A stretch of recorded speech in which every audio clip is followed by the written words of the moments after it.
O livro é Momentos de Paz, psicofonia de Isoldino Rezende, pelo espírito Ernesto. Corpo espiritual. Jesus, antes de voltar aos mundos elevados, onde a paz, o amor e a sabedoria reinam em toda a sua grandeza, deixou para nós muitos ensinamentos, entre eles a certeza da imortalidade da alma. Podemos acreditar nessa verdade. Ele deu-nos a maior expressão disso, aparecendo várias vezes para os apóstolos, com seu corpo espiritual, desaparecendo em seguida para ressurgir nas alturas. Diante dos conhecimentos que nos libertam, velhas crenças desaparecerão e a verdade prevalecerá. Conceitos como o pecado, o inferno e as penas eternas, tudo isso desaparecerá do seio da humanidade. Hoje, diante do progresso espiritual que a Terra atingiu, o homem tem certeza da imortalidade da alma. Para além da matéria, o espírito vive eternamente.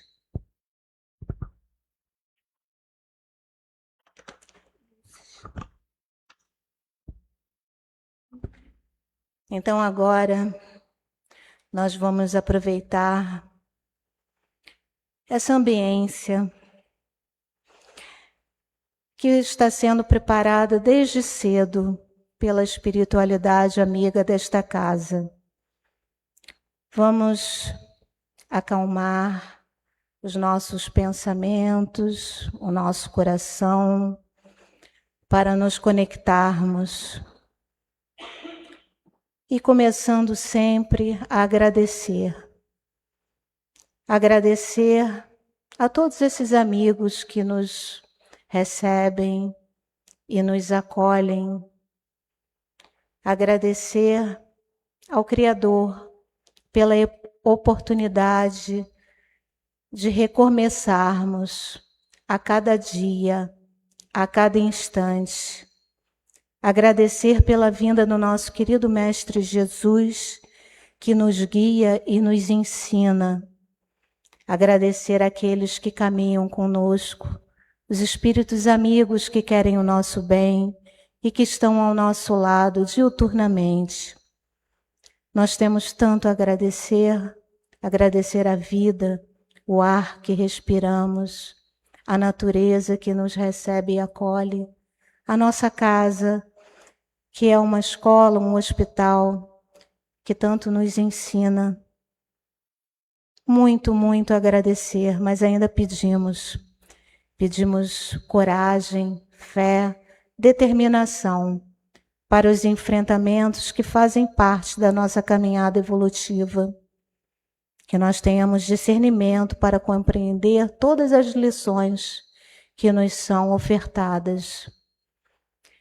E pedimos que todas as bênçãos sejam distribuídas a todos aqueles que precisam, estejam eles onde estiverem, em que condições estiverem.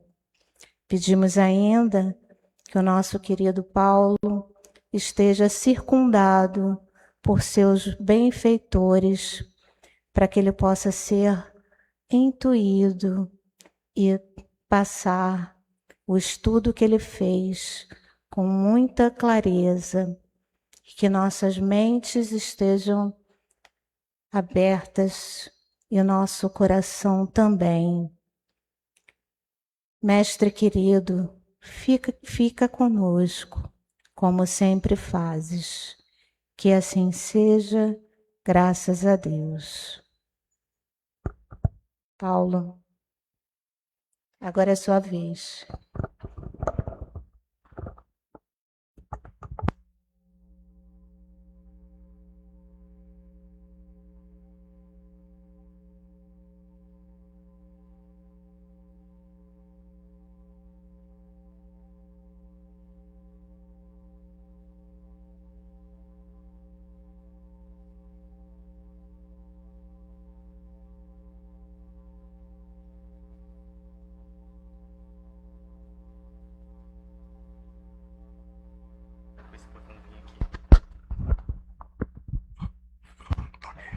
Boa noite a todos. Estão todos me ouvindo? Bom, que Deus nos guarde, Jesus nos ilumine. Apesar de ser trabalhador da casa, mas não posso deixar de agradecer a oportunidade de aqui estar falando para vocês um estudo singelo acerca da passagem chamada O Óbolo da Viúva. É contida no Evangelho segundo o Espiritismo e ela retrata um momento em que Jesus, dentro da sua possibilidade de nos transmitir os seus ensinamentos através da representação por parábolas, ele aproveitou um determinado momento que ele estava no templo e criou essa passagem do óbolo da viúva. Jesus se achava no templo diante do gasofilácio. O gasofilácio era o local em que se depositavam as oferendas no templo. Então Jesus, no gasofilácio, ele ficava vendo, percebendo todos aqueles que ali compareciam e depositavam as suas oferendas. Aquelas pessoas com maior poder monetário eram ruidosas, gostavam de ser reconhecidas como grandes colaboradores do templo. Então era perceptível, quando se depositavam lá com bastante ruído, as suas oferendas. Ato contínuo, chegou uma viúva, uma pessoa pobre, de poucos recursos. É interessante que quando fala o óbolo da viúva, né, a figura da viúva, principalmente naquela época, nos sugere uma pessoa só, abandonada, sem meios fortes de sobrevivência, passando realmente uma situação de penúria, mormente, porque naquela época, como até hoje em alguns lugares, o machismo é muito predominante. Então, aquela viúva chegou e colocou 2 pequenas moedas no gasofilácio. Ao que Jesus falou, esta foi a que hoje melhor deu. Ela deu melhor porque ela deu até mesmo daquilo que ela necessitava. Ela foi muito além, ela tirou de si para ofertar a quem necessitasse através das contribuições ali no gasofilácio. Ou seja, ela praticou um verdadeiro ato de amor. Essa passagem ela é demonstrativa da caridade, da prática do amor, desinteressadamente, sem nenhum interesse a não ser o de verdadeiramente amar ao próximo. Né?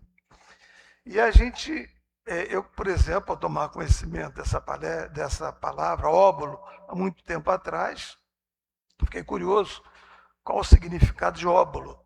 A palavra óbolo vem do grego, porque na Grécia Antiga, óbolo significava uma pequena porção de um metal necessário a ser agregado a um de maior valor. Por exemplo, aqui no caso nós temos os quilates do ouro.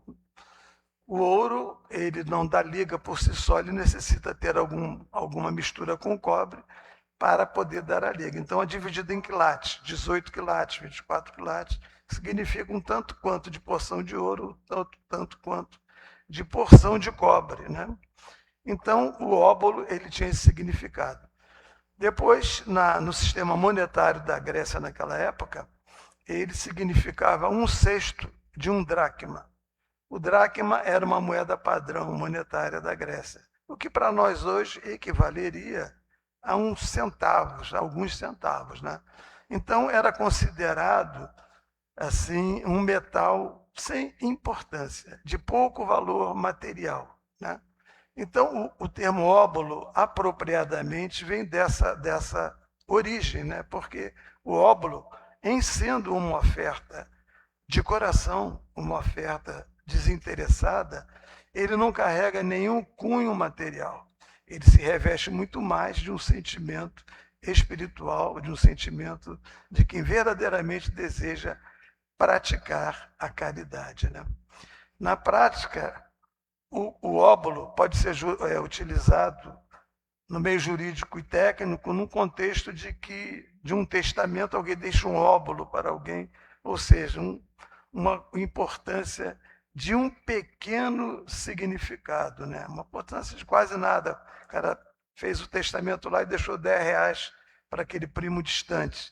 Seria uma coisa de um valor material muito pequeno, né? E a gente não pode nunca confundir, né, o óbolo, por exemplo, com o donativo. O donativo é motivado por interesse material de ajuda, mas ele tem uma proporção maior, né? E ele se destina a uma instituição, ou algum clube, ou alguma pessoa que não seja necessariamente vinculada a um aspecto da caridade. Então, óbolo e donativo são coisas diferentes. Como também é diferente o dízimo, o chamado dízimo, né? Óbolo não se confunde com o dízimo, né? No Espiritismo, a doutrina, na verdade, não trabalha com o dízimo. O dízimo é uma instituição que vem lá da época de Moisés, em que a pessoa se compromissava a efetivamente doar para a igreja 10% do seu salário.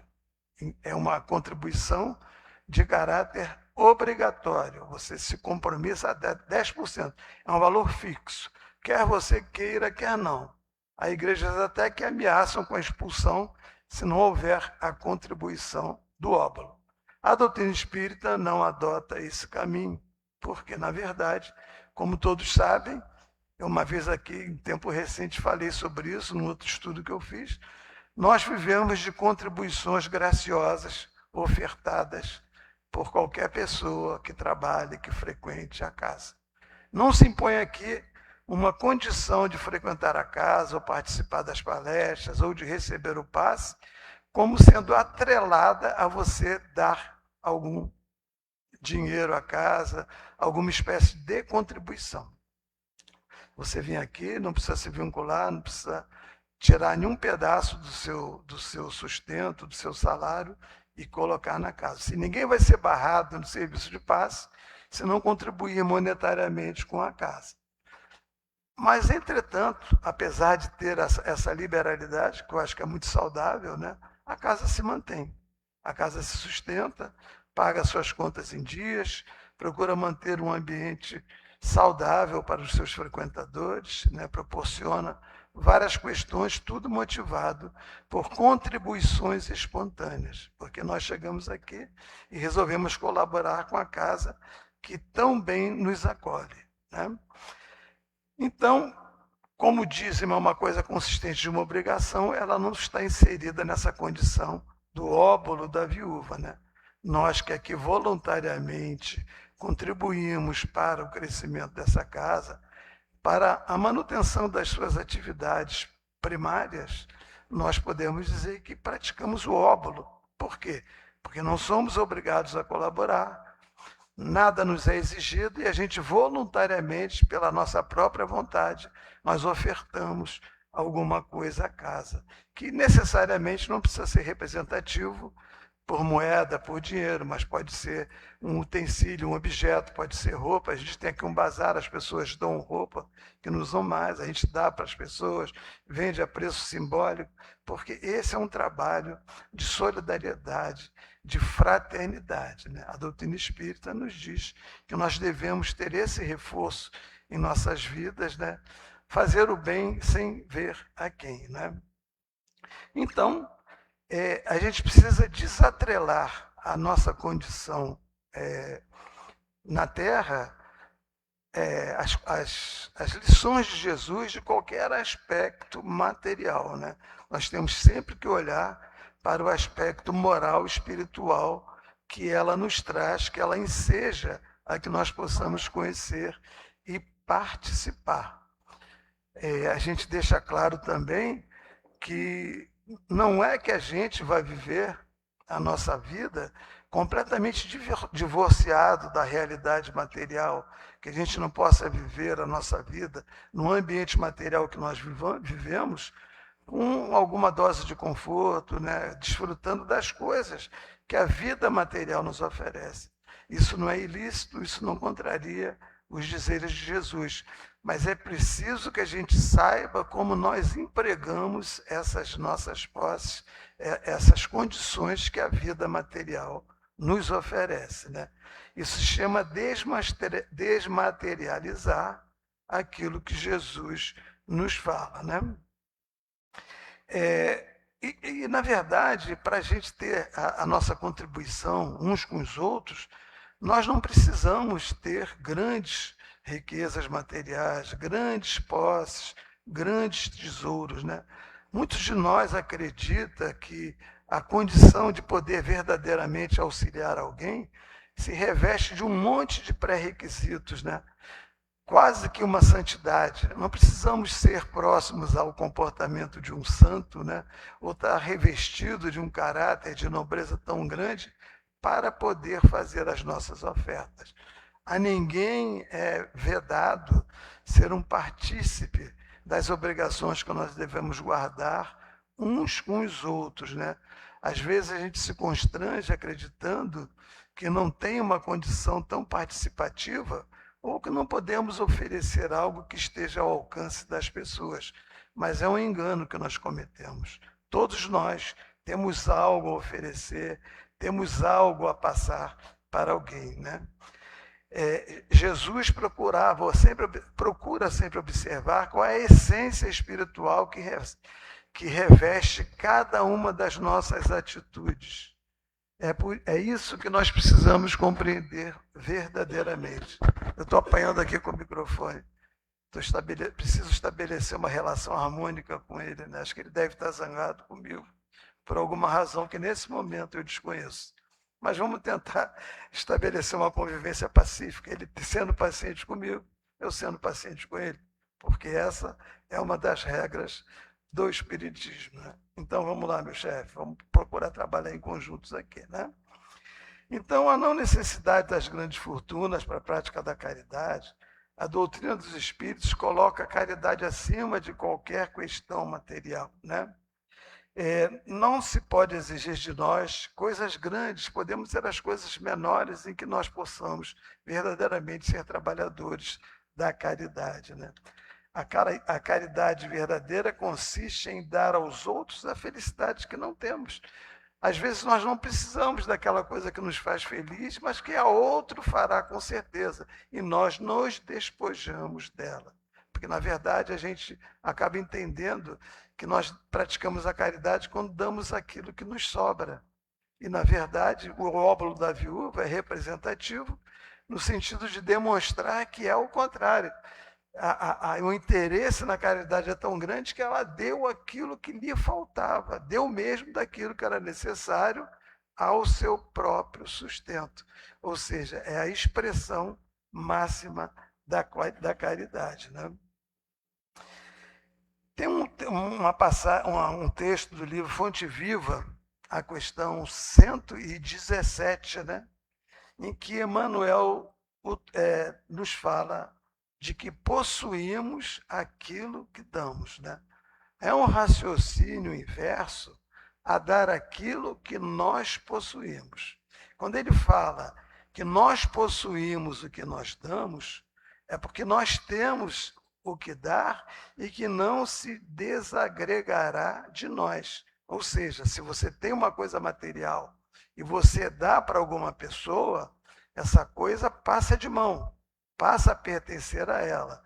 Mas uma coisa imaterial, um sentimento, um princípio de caridade que você já tem guardado em você, você dá para alguém, mas ele permanece em você. Então, por isso que se fala, possuímos o que damos. Alguém ia dizer, mas nós damos o que nós possuímos.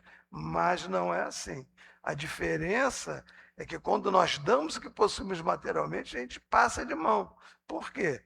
Quando a gente desencarna, o que nós temos, ele vai ser dado para alguém, vai passar de mão. As riquezas materiais permanecem na terra. As riquezas espirituais, elas permanecem guardadas em nós. Isso que nós damos. Então, nós possuímos aquilo que nós damos, né? Os títulos permanecem na terra, mas ninguém perde o bem que praticou, a lágrima que enxugou, a esperança que despertou, a paz que distribuiu, o perdão que concedeu, porque esse é o verdadeiro patrimônio espiritual. A riqueza invisível que nós temos, todos nós somos ricos, não em dinheiro, mas todos nós temos a possibilidade de dar alguma coisa, né? E esse é o verdadeiro sentido, o verdadeiro óbolo. Então, alguns têm a capacidade da alegria, que pode passar para outros, possuem enorme capacidade de ouvir, né? As pessoas que são ricas em paciência, outros que sabem consolar, outros que inspiram confiança, outros irradiam serenidade. Tudo isso pode ser distribuído. Se não podemos dar tudo, se não podemos dar todo o conceito moral, na sua maior amplitude, nós podemos dar aquilo de que nós dispomos. Cada um de nós há de convir que dentro de cada um tem algum desses aspectos que pode ser partilhado, pode ser doado.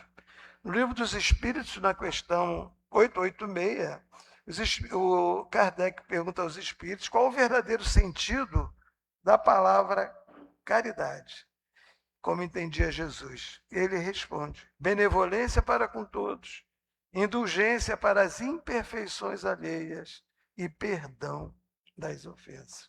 Esse é o verdadeiro sentido da caridade. Devemos ser benevolentes para com todos, entender as atitudes e as ações do nosso próximo, né? Arrancar de cada um de nós aquela certeza de que por acharmos que somos corretos, nós podemos entender que o outro praticou algum equívoco, mas na verdade, nenhum de nós tem certeza de nós mesmos, certeza de que nossas atitudes são as melhores possíveis, né?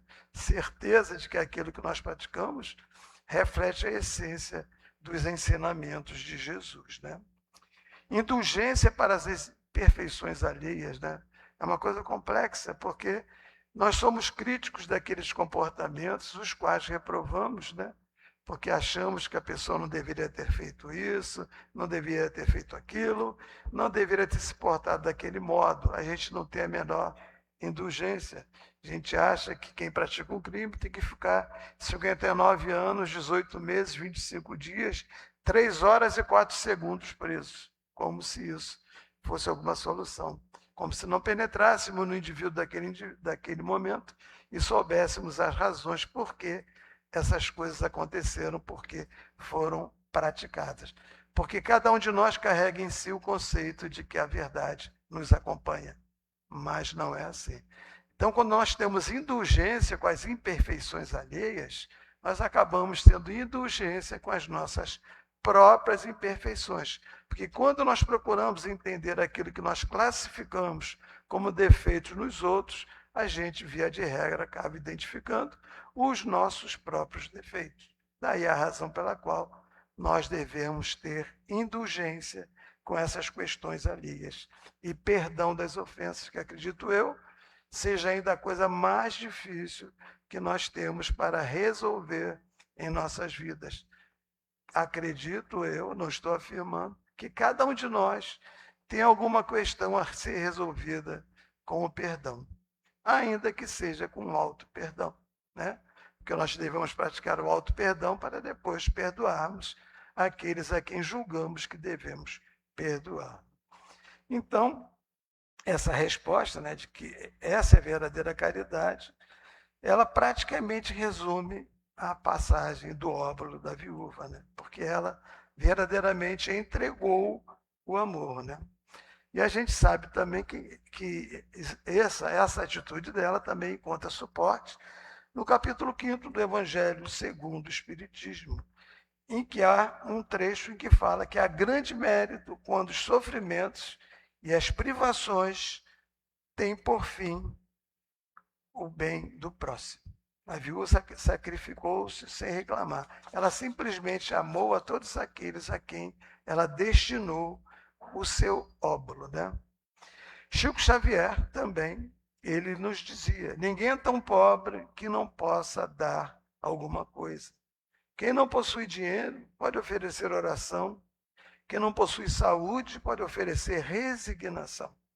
Quem não possui força pode oferecer um sorriso.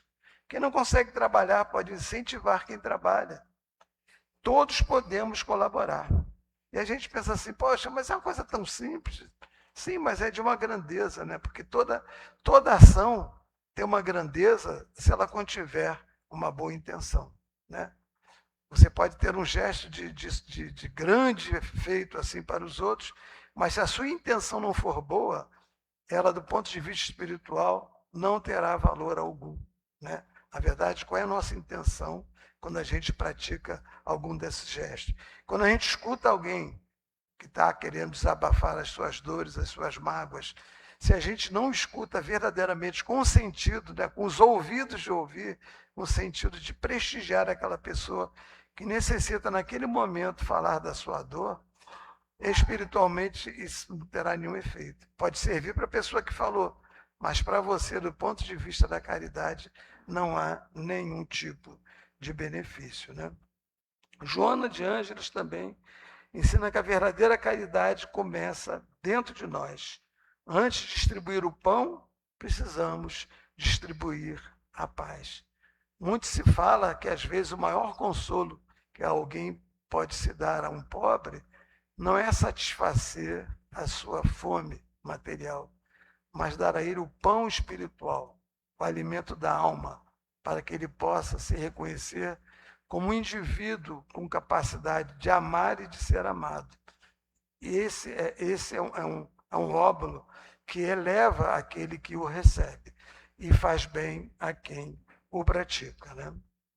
Então, talvez uma das condições, né? Qual é o meu óbolo? Talvez seja abandonar o orgulho antigo, talvez seja pedir perdão, talvez seja visitar um enfermo, talvez seja evangelizar uma criança, talvez seja preparar o café na casa espírita, talvez seja estudar mais, talvez seja aprender a ouvir, talvez seja controlar a irritação. Isso é difícil, hein? Eu vivo controlando a minha. Talvez seja vencer a crítica, talvez seja sorrir mais, talvez seja abraçar alguém. Quando a gente abraça alguém afetuosamente, com boa intenção, a gente transmite uma energia fantástica para quem recebe. É um energizador. Traz a pessoa equilíbrio, confiança. É como se fosse aquele passe que a gente aplica assim, aquela transmissão de boa vontade, de afeto, para aquele que necessita recebê-lo, né? Talvez seja aprender a ouvir, talvez seja vencer a crítica, sorrir mais, né? A casa espírita, encontramos diariamente o óbolo da viúva. É na pessoa que chega cedo, no que sai por último, no que limpa, no que organiza, na evangelizadora, naquela pessoa que dirige, a exemplo da querida Cris aqui hoje, no médium disciplinado, no passista, no recepcionista, no trabalhador da cozinha, no irmão que coloca discretamente uma pequena contribuição na caixa de doação. Todos estão oferecendo alguma coisa. Jesus continua olhando apenas para o coração. Então, cada uma dessas atitudes é importante, porque é feita com o coração, né? Ninguém é obrigado a vir aqui. A gente vem participar daqui porque a gente gosta, se sente feliz. A gente quer doar um pouco de nós para essa tarefa. Então, todos nós temos essa possibilidade, né? Eu duvido que alguém aqui levante o dedo e diga que não tem condição de oferecer nada, à vista do que Jesus nos recomenda. Todos temos condição, sim. Não precisamos ter um ato de grandeza visual, uma fortuna, para fazer o bem, para fazer a caridade, para amparar alguém que necessite de ajuda. Então, até uma reflexão que é interessante. Imaginemos que hoje Jesus estivesse sentado à porta da nossa casa espírita. O que ele observaria? Quanto amor colocamos em cada tarefa? Né? Qual o respeito que demonstramos aos irmãos? Quanto do Evangelho levamos para dentro de casa? Quanto conseguimos vencer o nosso egoísmo? Porque esse continua sendo o verdadeiro gasofilácio, né? Ele não veria o tamanho das doações, não os cargos, não os títulos, não a posição social. Ele observaria realmente, se ele estivesse aqui na porta, ele está entre nós em pensamento e no coração. Mas se ele fosse alguém que estivesse materializado aqui na porta, a observação que ele faria seria essa. Quais são os atos de amor que cada um de nós aqui, encarnados e desencarnados, praticamos aqui na casa espírita, né? E para quem é espírita e que trabalha com a mediunidade, esse também é um óbolo importante, né? A gente sabe que a mediunidade é oportunidade conferida no plano espiritual antes do nosso reencarne aqui na matéria, né? Então, quando a gente está no plano espiritual e que aceita vir reencarnado e com o compromisso da mediunidade, né?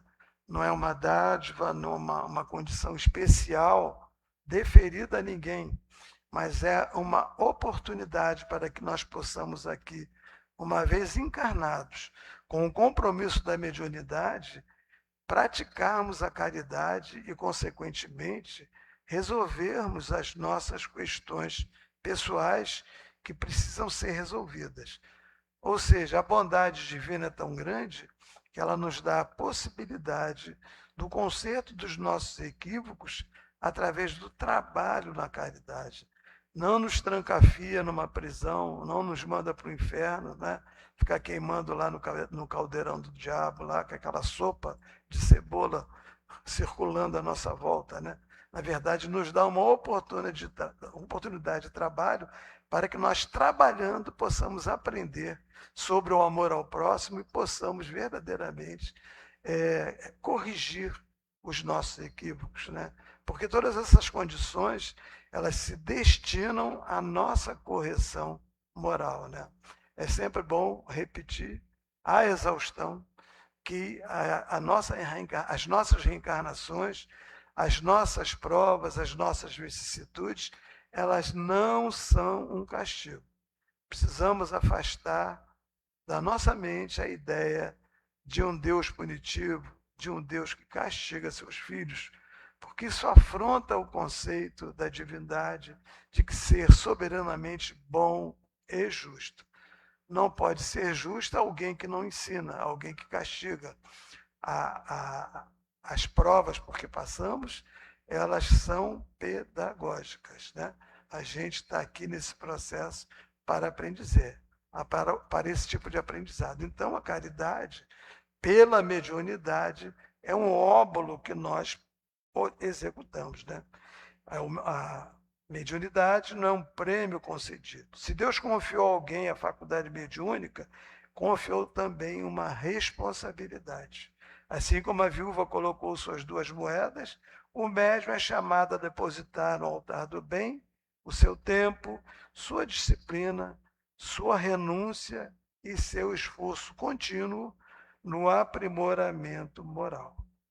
O verdadeiro óbolo do médium não é o fenômeno mediúnico, não é a psicografia, não é a psicofonia, não é a vidência e não é a audiência. Tudo isso são instrumentos, né? Instrumentos de que o médium se serve para a prática da mediunidade. O verdadeiro óbolo do médium é a própria vida colocada a serviço de Jesus. Ou seja, o médium se coloca à disposição de Jesus na casa espírita. Não fica esperando ele dar uma comunicação de um espírito muito iluminado, ser escolhido para esse tipo de comunicação. Não. Ele se disponibiliza para o trabalho.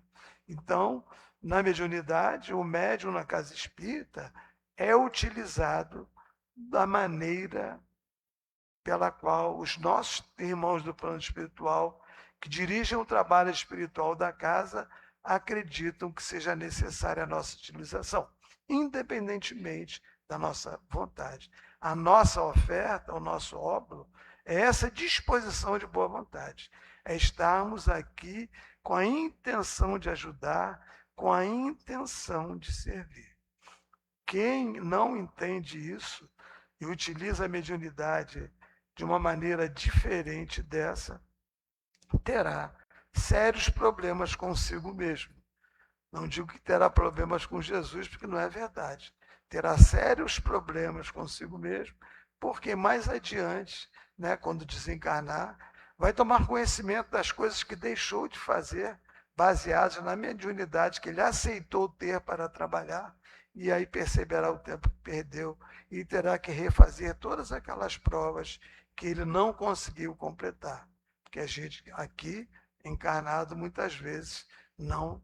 Aliás, a gente não se recorda dos compromissos assumidos, porque não recordar faz com que a gente desenvolva em nós mesmos a vontade de se melhorar, a vontade de melhor compreender como é que se processa essa relação da vida com os nossos semelhantes e com as possibilidades que nós temos de evoluir pelo trabalho, no amor e na caridade, à luz dos ensinamentos de Jesus. Então, o compromisso do médium, ele é grande, mas não é um compromisso impossível. É um compromisso a ser realizado com boa vontade, com fé, verdadeiramente nos disponibilizando inteiramente a serviço do trabalho que os nossos irmãos do plano espiritual executam através de nós, né? Então, é a fidelidade aos compromissos assumidos com a casa. É reconhecer suas próprias imperfeições. É o respeito aos companheiros de tarefa, a perseverança quando surgem as dificuldades. Emmanuel ensina diversas vezes que a mediunidade sem o evangelho pode transformar-se em motivo de ilusão. Mas a mediunidade vivida com amor converte-se em instrumento de consolação para centenas de pessoas. Cada reunião mediúnica representa um verdadeiro gasofilácio espiritual. Ali cada trabalhador deposita o seu óbolo. Uns oferecem o conhecimento, outros oferecem a prece, outros oferecem o passe, outros oferecem o acolhimento. O médium oferece a faculdade, mas acima de tudo, oferece o seu coração. Então a gente sabe que o caminho é difícil, né, que necessita de cada um de nós uma boa dose de perseverança, né, de continuidade, né, de enfrentamento das provas, porque talvez uma confusão se faça de que a partir do momento que nós ingressamos no conhecimento espírita e que nos disponibilizamos como médiuns, que as nossas condições da vida irão se modificar. Não, elas não irão se modificar. Tudo aquilo que nós precisamos enfrentar na nossa vida material, elas irão acontecer porque são necessárias ao nosso processo evolutivo. O que irá se modificar é a nossa percepção sobre elas. A nossa visão sobre isso, ela nos trará a resignação, que é um dos instrumentos mais importantes durante a nossa estadia aqui na Terra. Porque a resignação é o consentimento do coração com aquilo que nos acontece. É quando a gente compreende as razões que nos levam a padecer de determinadas condições. Então, a mediunidade, ela nos melhora, mas não altera as condições que nós precisamos enfrentar. Altera o nosso ânimo e a nossa disposição de boa vontade. Porque muita gente estabelece essa confusão e atrasa, sai até mesmo do trabalho mediúnico, acreditando que nada mudou e que nada melhorou. É o que acontece também com as pessoas que às vezes perdem um ente querido e buscam a casa espírita como consolação, buscando uma psicografia, uma mensagem psicofônica daquele que já partiu e não recebe. Aqui, por exemplo, a casa não trabalha com esse tipo de atividade. Então a pessoa vem para cá, no começo gosta, se anima, mas por não receber nenhum tipo de mensagem, se desilude e vai embora. Nessa expectativa, deixa de perceber o quanto de caridade que recebe, o quanto de acolhimento, o quanto de boas vibrações. As nossas intenções materiais, elas toldam as benesses espirituais que nós recebemos. Porque a gente fica tão objetivando uma questão da Terra que a gente não percebe as questões que são acrescentadas ao nosso espírito, né? E com o fenômeno mediúnico acontece a mesma coisa. Não só aquele que busca a mediunidade se acha preterido por não conseguir os resultados satisfatórios, como muitos médicos acreditam que a sua vida pessoal não se modificou porque não conseguiu, pela prática da mediunidade, melhorá-la. Então, essa visão é uma visão estritamente material. Porque no plano espiritual, com certeza, a partir do momento que você oferta essa condição, você está recebendo os seus benefícios como espírito. Só que o olhar tão intenso para a vida material faz com que você não perceba essas benesses que você recebe ali. Então, vamos lá. Então, talvez o maior óbolo da mediunidade seja aquele que ninguém vê, o esforço silencioso para tornar-se uma pessoa melhor. Os espíritos superiores não necessitam apenas de médiuns que produzam fenômenos, necessitam de médiuns que irradiam fraternidade, equilíbrio, discrição, humildade e amor. Quando isso acontece, a mediunidade deixa de ser apenas uma faculdade e transforma-se em verdadeira caridade. Assim também, o médium pode perguntar ao final de cada reunião: qual foi o meu óbolo para Jesus hoje? Com licença, eu preciso beber uma aguinha.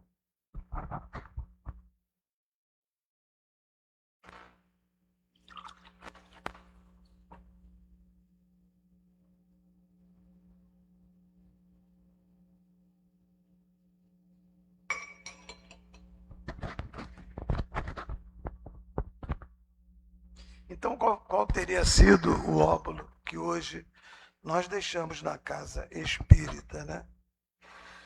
Nós deixamos um abraço fraterno, ouvimos alguém, falamos uma palavra consoladora para alguém que nesse momento passa por algum tipo de vicissitude, né? O que eu ofereci hoje ao mundo, né?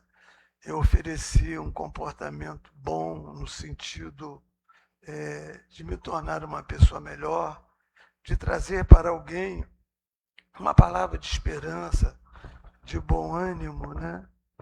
Dei um bom exemplo, convidei alguém para uma conversa fraterna, indiquei o caminho da casa espírita, né?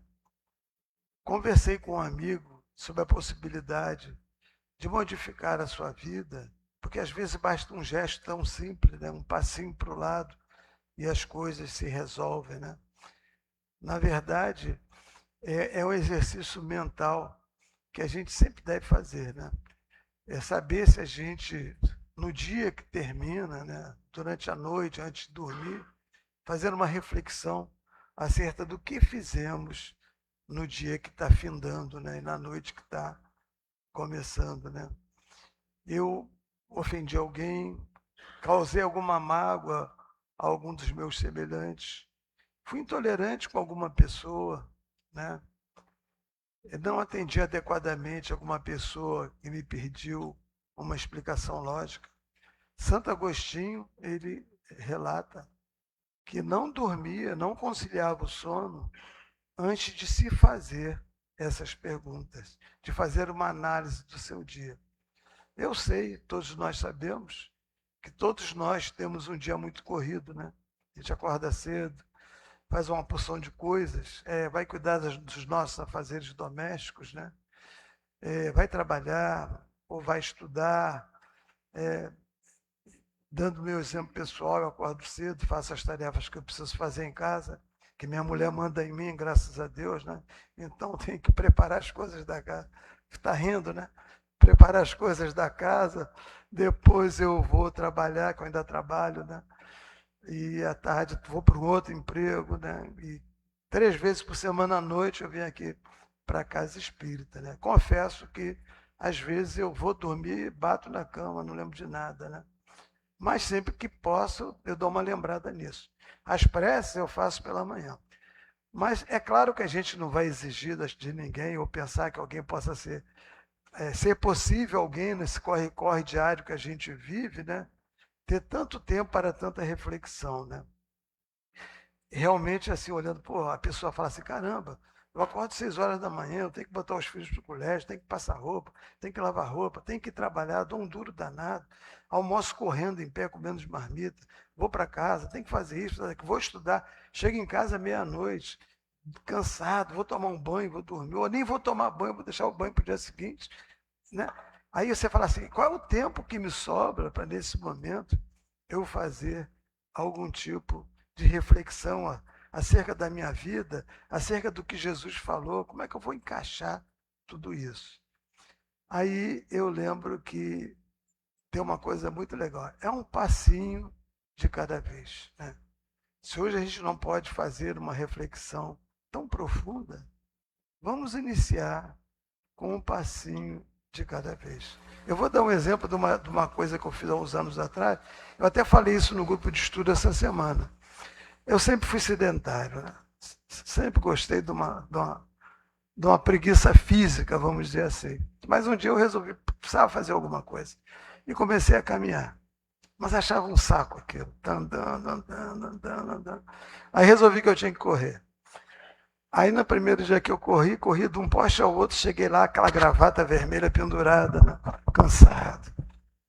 E aí estabeleci como meta correr de um poste ao outro. Acho que são 30 ou 40 metros, sei lá. Aí eu, a primeira semana, corria de um poste ao outro, chegava cansado, ofegante, todo suado em casa. Aí na semana seguinte fui para 2 postes, 3 postes. Né? Eu sei que nesse processo todo, que não foi da noite para o dia, levou algum tempo, eu me surpreendi correndo 10 quilômetros. Aí passei a correr todo dia. Um dia eu corria 5, outro dia eu corria 10. Aí eu tive uma recaída e virei sedentário de novo. Mas o que eu quis falar com esse exemplo, não da recaída, pelo amor de Deus, esqueçam isso. Eu quis falar do passinho de cada vez, né? Um passinho de cada vez, né? Se hoje eu não posso fazer uma prece, a gente fala assim, oi Jesus, estou aqui. Diz assim, oi Jesus, estou aqui. Vou lembrar dos seus ensinamentos. Depois, oi Jesus, estou aqui. Olha, hoje eu regi um Pai Nosso. A gente vai de cada vez.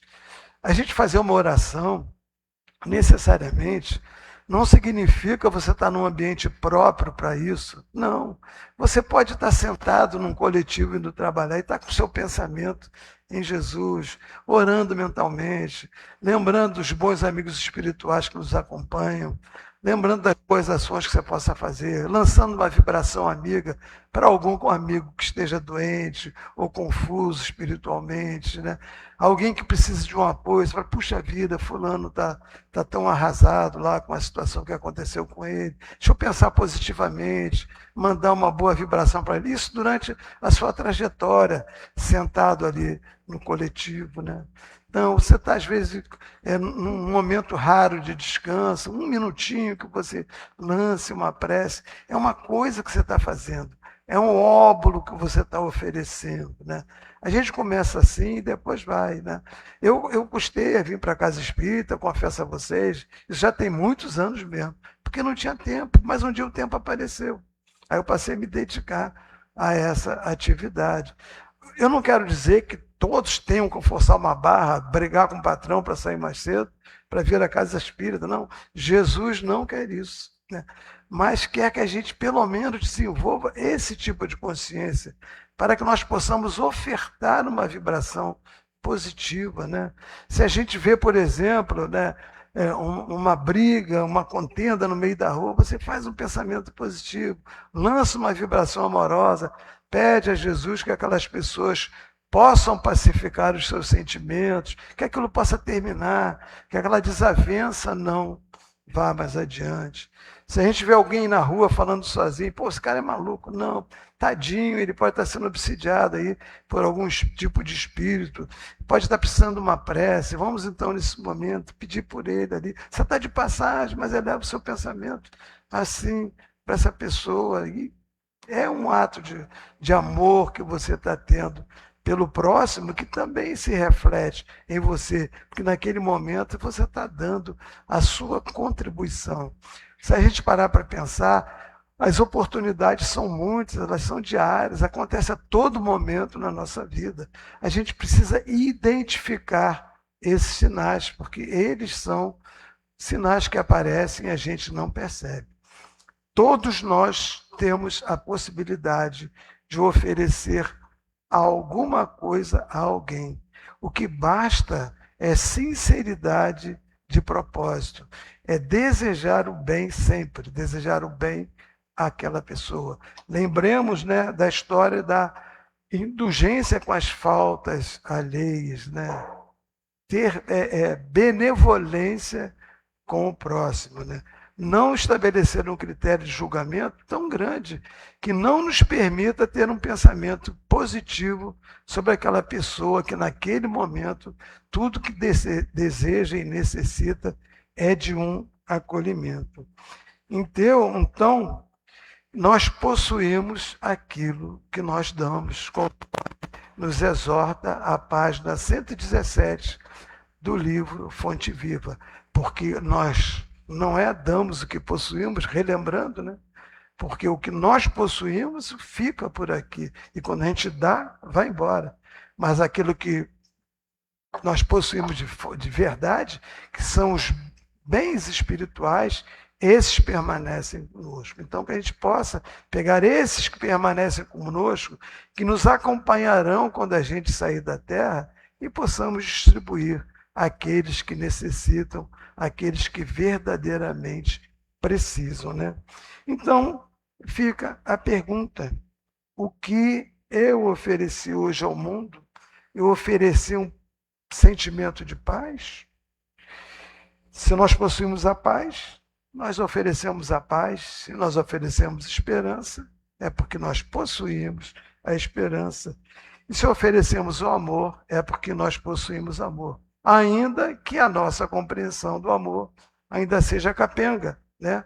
Porque é um amor ainda muito direcionado só àqueles do nosso afeto, né? Mas a gente chega lá, porque Jesus, quando falava de amor, ele falava do amor sem nenhuma distinção, ou seja, aplicado a qualquer ser vivente, à natureza, a qualquer forma de vida nessa terra.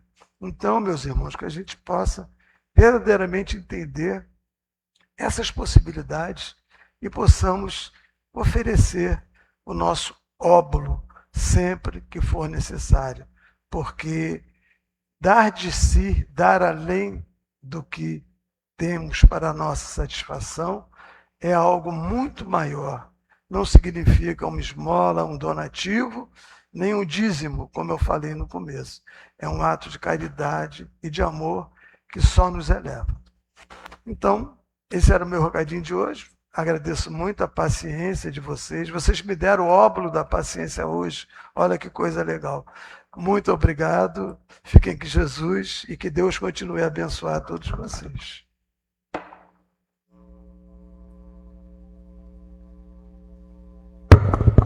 Gratidão, Paulo, pelo seu óbolo, né? Um óbolo e tanto. Grandes reflexões pela frente. Bom, nós vamos dar continuidade à reunião com os passes. Os primeiros a se levantarem serão os médiuns. Vocês fiquem tranquilos nos seus lugares, que serão conduzidos pelo Valdir, tá bom? Vocês serão convidados. Depois retornem ao salão e o Paulo fará a prece de encerramento. Muito obrigada.